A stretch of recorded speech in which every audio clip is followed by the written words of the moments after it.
Normally we start off the show showing the folks something we got from the garden, but it's been mighty wet at my house, so I didn't pick anything for this week's show. But what I did want to tell everybody about, I wanted to talk about these boots right here. Boots? These old dirty boots right here. Before I do that, let's go ahead and say hey to everybody, and we'll get into this. Hello everyone, and welcome to the Row by Row Garden Show. We're excited to have you with us tonight, excited to have you joining us, whether it be on Facebook or YouTube. Got a really good show planned. We're going to talk a little bit about market farming later on. But before we get to that, got a couple things I want to mention. So, if you watch my videos, my gardening attire, usually you got your overalls. I like to wear my shorts and my rubber boots. And for the longest time, I was a big fan of the Muck boots, the Muck brand boots. Within the last year or so, I noticed the quality on those went downhill big time. Yes, I have too. Mine's always split right up here, and I hadn't bought any Muck boots in the last couple of years because I just couldn't they just wouldn't last for me. Mine would start messing up right down here, and I'm notoriously rough on a pair of boots. I am too. So if I can get a year out of a pair, I got a boot budget of about $100, $150 a year. If I can get a year out of a pair, I'm doing good. Now I like the slip-ons because I could be in the garden one second, knee deep, and the next second need to go in the house and tend to the youngins. So I need to be fast with my boot swapping on. Because them boys can get in trouble in a hurry. That's right. So that's why I like these. So I wore the Mucks for a while, but I got where I couldn't even get 8 months out of a pair. So I saw some folks recommending these, and this is a newer brand out there called Dry Shod. And they make several different styles. I like the kind of ankle high ones. And this one is called the Sod Buster. Now they are a little bit heavier than the Muck boots.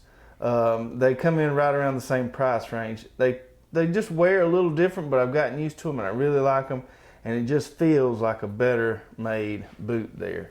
And the name is Dry Shod. It's a company. DRISHOD. Yeah, you can find them online. Yep. Expensive? About a little over $100, same kind of price range as the Muck boot was. But I've liked them so far, so found a good substitute to the. And I don't know what happened with Muck, if they sold out to somebody, they started making them somewhere else. But I've heard from a lot of people that they they don't last for me either. We used to man, I've wore many a Muck boot, but we don't get to wear out of them either.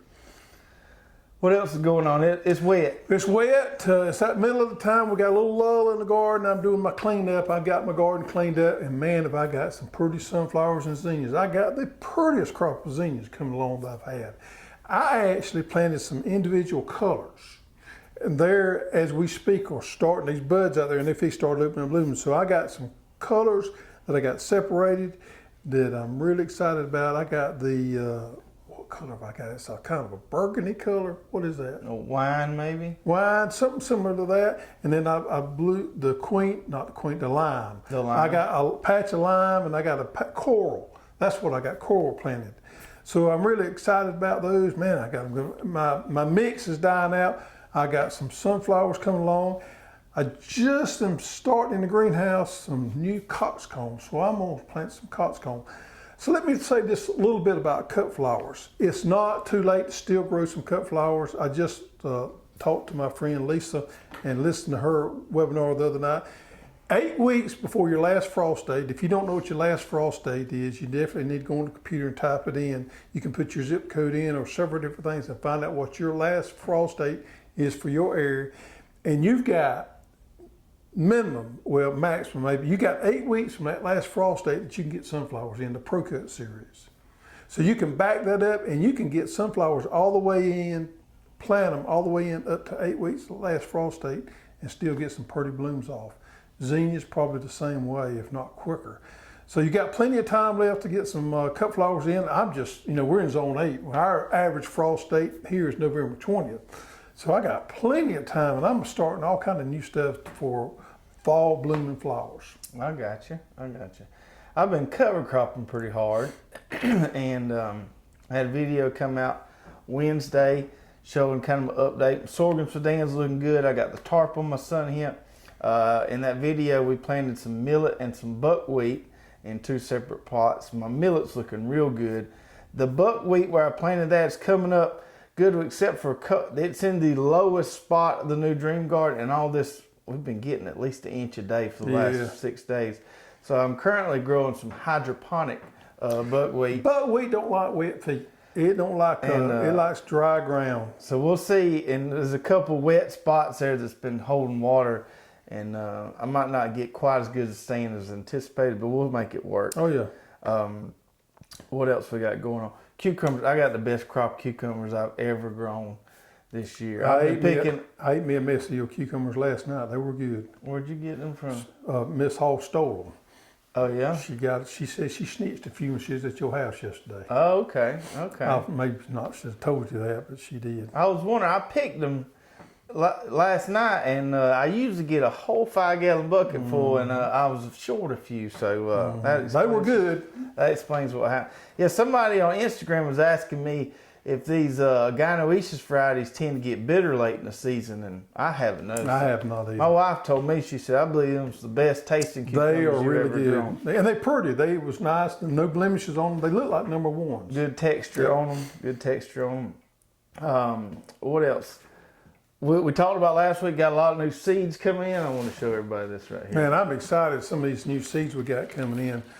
We're doing some things that's a little different. We got some onion. Look at those pelleted seeds. Now, these are pelleted. What are these? These carrots. These are carrots. So that's a new variety of carrots we got called Deep Purple. And that's 100,000 pelleted carrot seeds, and we got a lot more where that come from. So we're working on getting our seed packets printed for these. We'll get these packed up, get them on the site, and they'll be ready for fall. Onion seed, leek seed. We got all that coming. That's right. That's right. Good. We're working on there. that as we speak. So if you live in the South and have a hard time getting onion plants as early as you need them, early November, stuff like that, we're going to have the resources with our seed starting trays and the onion seed and the leek seed. We happen to have a little in on the Vidalia onion growers. In the same place the Vidalia onion growers buy their seed, we have an end. We can get those same seeds, and we're going to offer them to people for the home gardener. So if you want to grow those sweet onions, got you covered. And what a lot of people don't realize is what the Vidalia onion, that just means it was grown in Vidalia. There's actually about 20 to 25 different varieties they might use from one year to the next. But the characteristics of that onion is pretty similar. I mean, when people think Vidalia, they think about a particular type of onion, and we got that onion covered. Yeah, so we're going to have 2, quote, kind of Vidalia-like varieties.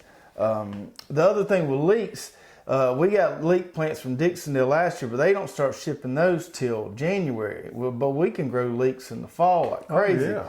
So the ability to grow our own leek plants and not have to wait till January we can get probably 2 crops off of, one in fall and one starting at the end. A lot of exciting things coming with seeds for the next 6 months, and then next year we'll even have more. We're working on that hard as we go about adding a lot of different stuff and unique stuff. We're going to have some things nobody else has. That's right. That's right. One final update, my cats. So I talked about last week getting some cats, and we found 2 grown cats at the Humane Society. We rescued them. I put them in the chicken tractor. They was doing good. We was going to leave them in there a few days so they could acclimate. Pumpkin and Chloe. And go out there Sunday night to check on them. And they had done, I think they had been working on it a little bit, but they escaped. Pumpkin shot out right through the wire like somebody running through a wood door of that chicken tractor. And they turned loose, and we've seen them shadows at night, but they hadn't really been sticking around a whole lot. But I haven't seen any more rats eating on my cucumbers or causing troubles in my drip tape. So while they're not present in the fact that we can see them, I like to think that they're out there roaming around somewhere doing what we got them to do. I'm sure they are. They're roaming around somewhere. I just hope it ain't too far away, but maybe it'll work out for you. Anyway, we rescued them from the Humane Society that turned them loose, and they out living the good life. Living the good life now. So, all right. So this week, or last week we asked the question, did y'all want to hear a little bit more about the market farming deal, kind of what I'm doing, and we're actually going to break this up into 2 different shows because there's a lot to talk about here. So this week we're going to talk about kind of the history of market farming and some of the kind of the current big names out there that's doing a lot of promotion of trying to get people to start market farming. And the next show, we'll talk more about my specific model and what's worked in this area. So, you want to give a little, you used to do a little, I wouldn't call it market farming, but a little produce running back in the day. Well, the agricultural has changed a lot in the last 30 years, and I've seen it firsthand. I actually grew up in the produce business, so I was aware of the way it was back in the day. And I'm going to say back in the day, in the 70s and the 80s, we was heavily involved in it. Then I kind of moved over into that, more into horticultural, and then stayed in agriculture somewhat, and then back and forth. So I have a lot of history back with the way things used to be done, and I've firsthand seen the progression of the way things have evolved. Now, it's easy to sit here and say things have evolved for the worse, and they have in some aspects. They've also evolved for the better in a lot of different aspects. Back in the day, there was a lot of people who had a lot of small farms, and farms were a lot more diversified than what they are now. That's kind of a bad thing in my thing. The diversification back then allowed the farmers to be more, they could do they did a lot of different stuff, and if they had a failure in one, the other one could pick it up, and there was a lot of different things available back then that are not now. So diversification has not evolved.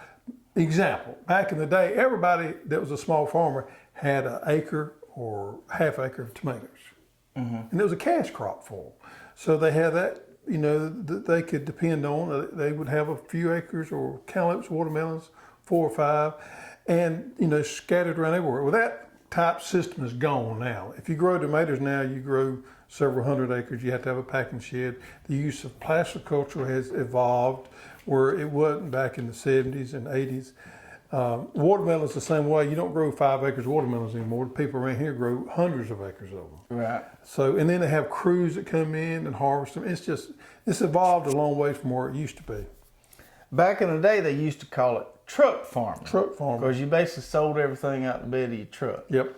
You still hear that terminology used nowadays, but most people use the term market farm.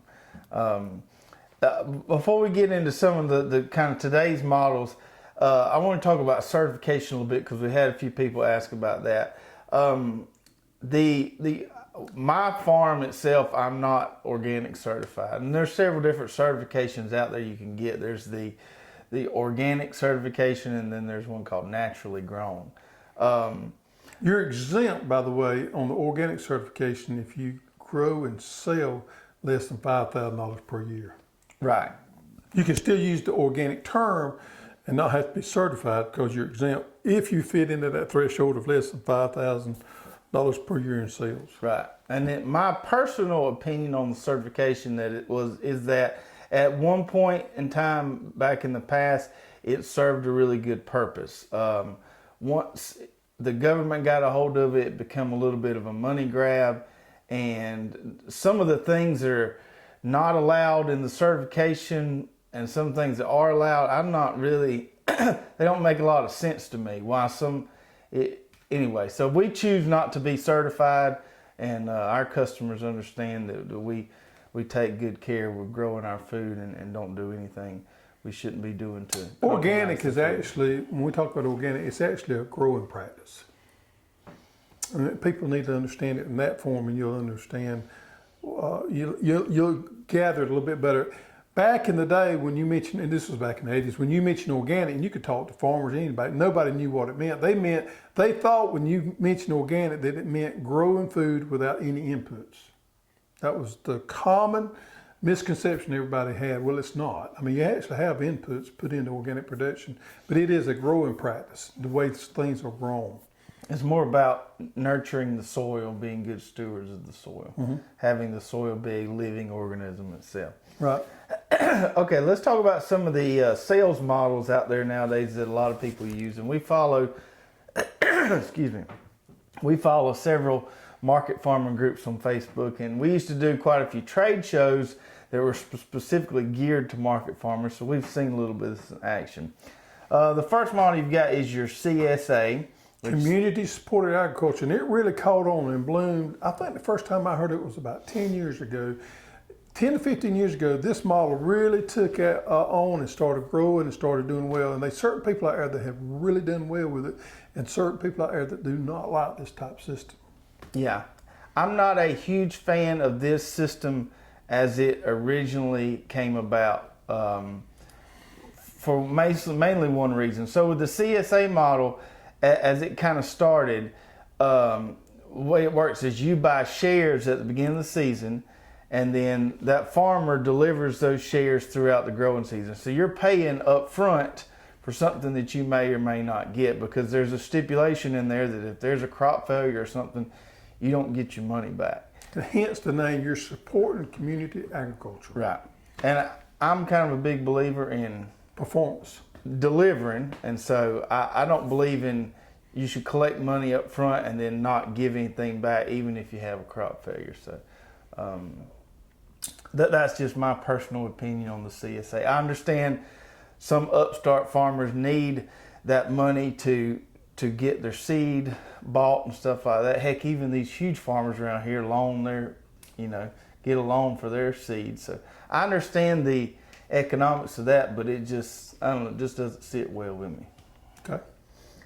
The second kind of monetary model is the farmer's market. Now these have changed over a period of time. Back in the day, we used to have these state-owned farmers markets, and that's where everything happened at. Well, nowadays they've evolved, and especially these bigger towns will put in these farmers markets for Saturday, Sunday, Friday, Saturday, Sunday, and they can be anywhere. And to give you an example, we went to a couple up in Dayton, Ohio that was really nice. They had food places in there. They open every weekend, and they have all kind of small vendors in there that sell produce, cheese, meats, and stuff like that to support the small farmer. And these really work good in a lot of different circumstances. And of course, there's some failures out there, but these bigger towns, these seem to work. The ones I've been to seem to work really well. Yeah, but with the farmers market, you've got to have the people, the community to support it. Here, we don't have a very good farmers market. From my experience, they seem to work better in highly populated areas. More affluent areas. Yep. Rural areas, it can be kind of tough. It can be tough. There's one in Tipton up the road here, a smaller one that does okay, but one of the problems there is, if you're going to have small-scale growers there, you don't need to let pin hookers in there as well. You want to tell them pin hookers? Pin hookers, somebody that buys the product and brings it in. And every time you go to a farmer's market and somebody's got pineapple and mangoes and things like that, then you can go ahead and write them down as a pin hooker, because they bought that product and bring it in there. A true farmer's market is somebody that grow that product and then bring it and sell it. Right. So I always get tickled when I go in a farmer's market and see somebody with pineapples and mangoes, things like that. So you'd like to have one where everything being sold there was grown by the person who's selling right. it. And then there's also, to the market farming deal, there's also a wholesale aspect of it where some people will sell to restaurants, or a larger produce stand, or even some like these little country stores. We have one of those we work with from time to time. Now your model is a little bit different from all those, and we're not going to get into it today, but it's a little bit different from all those, and we'll touch on that later. But let me say that the three that we discussed, the CSA, the farmers market, and the wholesale aspect of it, what I have found is some work for some and some doesn't. So really what it boils down to on those three different models is figuring out which one works for you and give it your go. And sometimes you have to test and see which one's going to work best. Right. So my model is close to a CSA, but different. We don't do any farmers markets because doing the math, the time it would take me to pack up everything, I'd have to make $1,000 or so on one morning for it to be worth the time doing all that. And we just don't have that kind of market around here to do that. There's plenty of them out there where people are making good money on a Saturday morning. Yeah. We do a little bit of wholesale. We'll talk about all that next week. So the popularity of the market farming really started booming with a few authors, a few kind of figureheads out there really started promoting the practice. Different models. And one that we go back to that I've read a lot of books on, I have actually had the opportunity to sit down with him and have some one-on-one conversations, Elliot Coleman. I think he was the forefather of setting up the way some of these things work. Yeah, and we got several of his books there we still carry on our website. This is the Winter Harvest Handbook. I think that's his most recent. He's got this one, the 4-Season Harvest. So he's up there in Maine, and I think this was his original book that's kind of a lot of people still use as kind of a textbook and handbook. I've read several of his books, and they're very good. He's all about year-round production, using high tunnels, those types of things.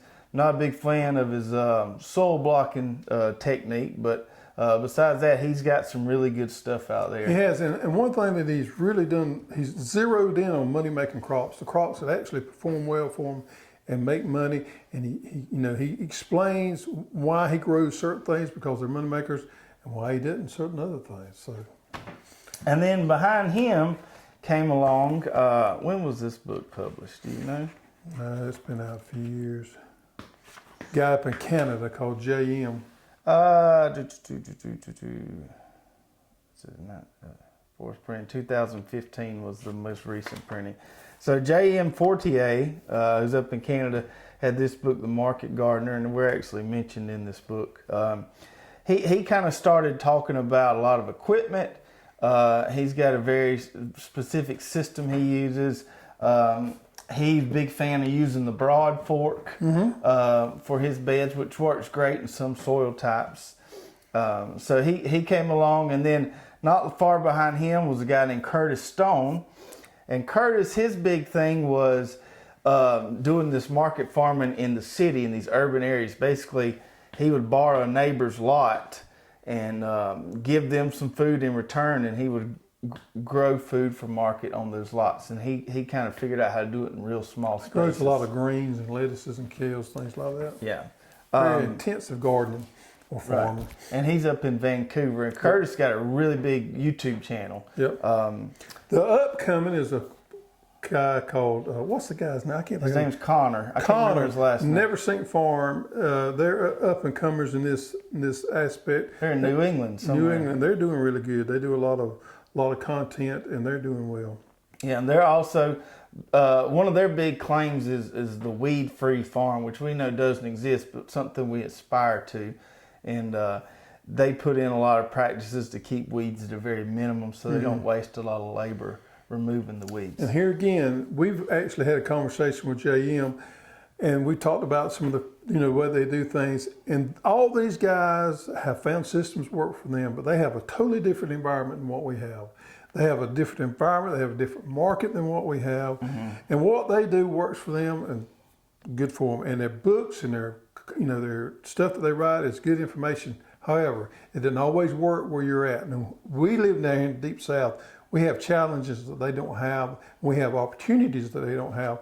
So when we read their book, don't ever take anything, as an absolute truth. as absolute, always because it always changes. And we can see some of the things, and we've tried some things that they've done before and they work. But by no means does everything they do work for us. Right. And just to give you a couple examples, I was talking to JM at a Mother Earth News show one time about his 30-inch bed system. I said, man, we just grow a wider diversity of crops. Doesn't really work for that system. I said, you can't grow corn, or it's a waste of space to grow corn on a 30-inch bed. He said, well, nobody grows corn anymore. Well, maybe not where he's at, but you market farm down here, you better have you some corn. Yeah. Some sweet corn. There's different things there. And let's talk about some of these popular techniques and maybe why or why they don't work. And before I get into that, one more thing I just thought of. Talking about the corn, he don't sell much corn. We might sell a lot of corn. Those greens, those mixed greens mixes that they sell the fire out of, $4 or $5 a pound. We have a hard time. I can't hardly give them away. Right. I like them. I enjoy eating them and growing them, but it's just not a big seller. So your market has a lot to do with it. Yep, it does. Some of the popular techniques out there nowadays, you got the 30-inch raised bed system. I understand why some people do that. Doesn't work for me because I grow so many different things that 30-inch bed works great for greens, brassicas, carrots, stuff like that. Not as well for pumpkins or corn or some other things, okra. Heavy composting. They do a lot of heavy composting. They have a lot richer soil than we do down here. Us living in the South, we like to incorporate compost and carve it in our soils, but they burn up real quick. And we don't have the opportunity to have the real rich soils that they do up there. Right, we can add just as much compost as they do, But it'll burn out. but it'll burn out and our soil will look like sand. Whereas you see their videos and their content, it just looks like this dark, rich stuff because it's not burning up as quick as ours is. The broad forking is another thing that a lot of them do. I don't have a problem with compaction as much. They do that with the 30-inch beds to kind of keep the beds aerated without tilling them and maintain the shape of it and everything. I'm not a huge fan of the broad fork. I'm not either. The intensive growing, which is a great practice, and we use a lot of that.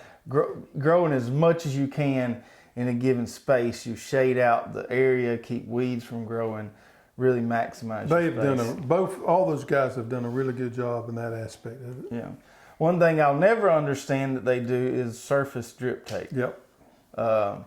And I think that they're the reason why all these people who are new to drip tape think it's supposed to go on top of the soil. So I don't understand that aspect. If you're looking for you can have a disaster that way growing it on top of soil. Where we live, wind can blow it around, the rats get into it. We just bury it, put it out of the way, and don't have any problems. Right, and it's easy to pull up. It's just lots of pluses to do. So I am privy to a little information that I thought I would share today. I have access to a website that gives weekly info on the large farmers, on the produce buyers and things like that. Okay, sure. So what is the number one product that is sold in the grocery store that's organic? I don't know. Tell us. Kale. Kale, that makes sense. Kale is the number one product. Tomatoes was on down the line, but I thought it was interesting. Kale was the number one product that people reach for organically over any other product. So you're talking about if you comparing side by side organic versus conventional, kale is the one where they pick organic the most. No, I'm not saying that. I'm saying of all the organic produce, kale is sold more organically than any other thing. So I'm not saying that they sell more organic kale than they do conventional. I'm saying out of all the organic spectrum, kale is the number one seller. Okay. Another thing that when we look at the trend in big grocery stores and produce, things like that, is value added, making it more convenient with these sizes. If you notice, they've really gotten good at putting small produce in little bags so you can buy these individual things and label the package, label and all that, and value added where it's already cut up. I've seen squash and cucumbers already sliced up and they sell them that way. That's the new trend. So within the last week, now you're gonna find this really interesting because I did. The 3 items out there that the produce people, the large produce buyers, were the most interested in. Now this doesn't mean that these products were the most sought after because of volume, but this means that these niche items were the most sought after because they were harder to get.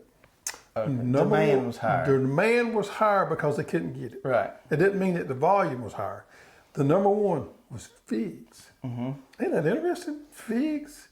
But if you think about it, if you go to your grocery store, it's really hard. There's not a lot of fig farmers out there. Mm-hmm. Number 2 was okra. Okra. Mm-hmm. Now, number 3 didn't surprise me a whole lot. Number 3 was cucumbers. Right. But the number one, figs and okra, being the 2 most sought after commodities in the produce industry within the last week. That goes to show you, if you are thinking about growing some of these niche products out there are opportunities in. Yeah, and I don't know that I've ever seen in our local Publix okra in there. Now, some of the smaller little grocery stores will have some okra, and you can find some at the farmer's market, but your big chain stores, you don't usually see okra there. That's right. Figs either. Certainly. I have seen them there, but not on a regular basis. All right, that's good stuff. Before we close out this week's market farming talk, I do want to talk about a few common issues I see with people trying to get started in this arena. The first one, and this is probably the biggest one I see, you got a lot of people out there that they work a desk job and they see these videos of people growing food, selling food. They want to be a market gardener, but they've never grown a garden in their life. Dreamers. And nothing wrong with the dreamer. Nothing wrong with the dreamer. And you can read all these books you want to read and develop all the systems you want. But until you've actually got out there and grown food, it's going to be a challenge for you. So anybody that's wanting to get into market farming, I would take some time, maybe even several years, 4 or 5 years, learn how to grow food for yourself and your neighbors first, and then scale it up to where you can sell it. Hone your system down. Yeah. Find out what you're good at growing. Don't jump in too deep, because even folks have been doing it like us a while. We still have failures all the time. Yep. The second problem I see is people get too bogged down in the schematic details of it. Farming can be very variable, or highly variable. So especially with like JM systems and the 30-inch bed systems, the main point of that is folks they want people to be able to nail down how much seed you're going to need to grow this many pound of radish or this many pound of carrots, and they want to really just analyze the fire out of it and just nitpick it to death. Well, the problem is things don't always turn out. Your carrots might not get as big as you thought they were. Things don't always work out that way. So getting your seed costs down to the exact seed and all this stuff, do the best you can and move on. You're going to spend too much time trying to figure all that out instead of being outside and being observant and understanding what's going on. The third one here I see, market farming is tough to do as a full-time gig. It's easy and fun to do as a side gig, but it's going to be hard to make a decent living doing it as a full-time gig. Not saying it can't be done. There's plenty of people out there doing it, but start off doing it as a side gig, and then if you can scale it up to a full-time gig, go for that. The last one, and we see this with my operation, growing the food is not the hard part. Marketing the food, getting people to buy it is the hard part. That's true in just about any business. Yeah. So while growing it can be tough, that's not the hardest part. Finding people who will buy it on a consistent, regular basis and marketing the product is going to be your biggest challenge. And selling that at a margin that you have profit in. Right. So we got a couple questions. We do got a couple questions this week, and if we answer your question this week, send us an email to custserve@hosstools.com with your address. We'll be glad to send you a nice little prize. Clint Hutchison asks, great show. When are y'all going to start your collards and kale plants? It's funny that he asked that because I actually have kale and collards still making from that I planted way back in the beginning of the year. They're about 3 foot tall, and I did several videos on those, but I'm thinking about doing another one. But I will get those out of the way just because I like to start with a fresh crop. End of August, early September is usually when we start those.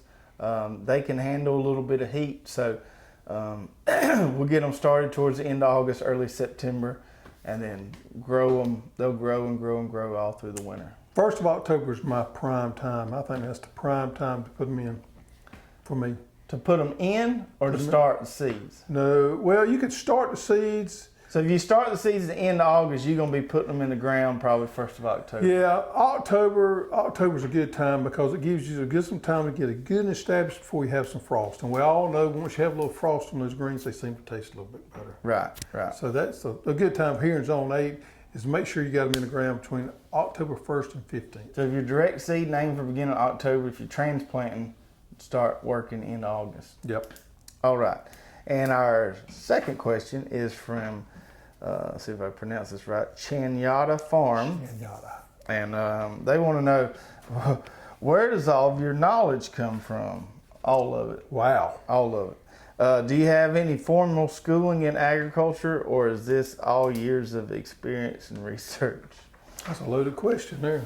Yeah. So I'll answer mine. I'll let you answer yours. Okay. Mine goes back years and years and years and years and years, way more than I want to admit. I've been in the industry one way, form, or fashion for a long time, and I've seen a lot of different parts of it. I've had some training in entomology. I've had some training, a lot of training Entomology is a study of insects. study by of the way. insects. Disease. I've done a lot of I've studied disease a lot. Pathology. Pathology on my own, mind you, and I've had some certifications that I've gained along the way back in the day in agronomy and also in horticulture. But I've been in it and I've seen a lot of it hands-on. I've done some consulting back in the day, had some different type companies that specialize in all this kind of stuff. So I get mine from the School of Hard Knocks. School of Hard Knocks. And myself, I'm formally educated. I have a bachelor's and a master's in biology, and then I studied at the PhD level for about 4 years. So we have a good combination of formal education and informal education that allows us to integrate those two together. Have some interesting conversations sometimes. That's right, that's right. And we grow food year round and have been doing it for quite a while. So Right. a lot of it is just getting out there and playing and teaching. I test the boundaries of what I can do every year, try to plant lettuce earlier or try to do this later or earlier, and sometimes it works, sometimes it doesn't. So the only way you can learn sometimes is just to try it. Just do it. All right, so good show. We'll mention we're early next week going to dig off to Grand Rapids, Michigan for a little meeting of the minds up there. Go talk with the Sweet Potato Boys. We'll go see Bruce and the Onion folks up there and some other folks in our industry. So next week, we're not posting any videos. We're going to take the week off next week. So no 2-minute tip, no Wednesday video, no row by row, no Gardner and Greg. I know that makes everybody upset, but they give you time to go back and watch some reruns, catch up on any that you might have missed. So we will see you guys in 2 weeks on the Row by Row show. Yep. And in the meantime, hope everybody has a good week. Have a good one.